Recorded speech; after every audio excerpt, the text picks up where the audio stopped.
And now to a man who's not afraid to tell you what you need to do to keep the planet he lives on clean.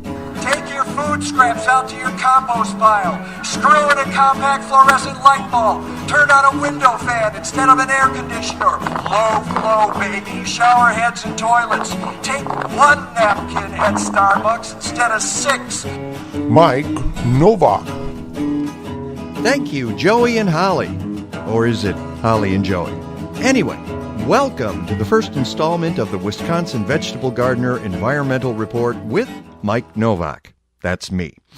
And I won't be using a bullhorn to get your attention, at least not very often. My job is to make you aware of environmental news, events, insights, technological advances, best practices, and a partridge in an organically grown pear tree. I imagine that many of you who listen to Holly and Joey are gardeners. Or your partner is one, or there's a gardener in your family, or you once accidentally read a gardening magazine by mistake at your dentist's office.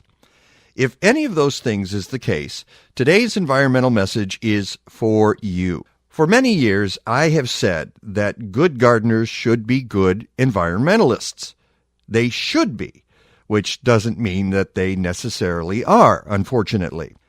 When you go out to your backyard or wherever it is that you grow things, I think that your primary thought should be much like a physician's. That is to say, first, do no harm. By the way, I was doing a little research on the Hippocratic Oath and discovered that those exact words are not really part of it. Try that one out on your friends at the next party. But if you want to be a true friend of nature, first do no harm. Whether the issue is pesticides or soil amendments or watering or plant selection or pruning or fertilization or mulching or something else. And the way you do no harm is to do your homework. And that means getting the right information. So, how do you do that? Well, a great place to start is your local university extension office. There are great extension services all over the country, like in Wisconsin, where Holly and Joey live, or Illinois, where my home is. If you're tracking down information online, one way to make sure you're getting good information is to look for the .edu at the end of the website. Wherever you do your research, try to make it science-based. One very cool website that does exactly that is The Garden Professors. You can find it at gardenprofessors.com. It's run by Linda Chalker-Scott from Washington State University, Jeff Gilman from the University of Minnesota, Holly Scroggins from Virginia Tech, and Bert Craig from Michigan State University. When it comes to science, they take no prisoners and do not suffer fools gladly. They describe their blog and their Facebook pages by saying that, quote, "We are university professors dedicated to translating scientific information for your gardens and landscapes. Be informed and entertained." And they do both. If you're still seeking information, you might ask a master gardener to help you track it down. Or stop by your local botanical garden or arboretum.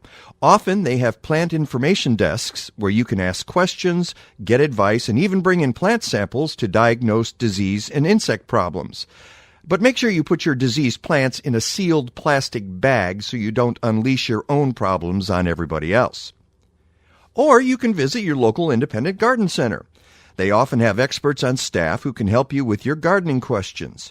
Yes, they're businesses, and yes, they want you to buy stuff. But most of them employ very knowledgeable folks who can help you with your gardening questions. And many independent gardening centers also have diagnostic equipment to help answer disease and insect questions. Let me put it this way. Do you think you're going to get that kind of information at a box store? Not so much. And if you want to keep quality independent garden centers in business, I would suggest buying plants there too. The discounts you get at box stores are more than offset by the lack of care that the plants receive in those stores, the lack of variety that is available, and the lack of expert advice. But that's my opinion.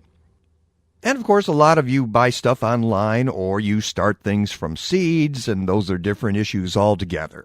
And finally, if you really want to do no harm, read and follow label directions. I know that a lot of you don't, which makes my head explode. Yep, there it went. There's a reason why manufacturers put instructions on their products. It's because, used improperly, many of those products can be harmful to soils, to insects, to aquatic life, to birds, to mammals, and eventually to human beings. Even used properly, a lot of those products cause collateral damage to various life forms. Too many people assume that if some is good, more is better. Whether it's in regard to herbicides, insecticides, and especially fertilizer. Yikes!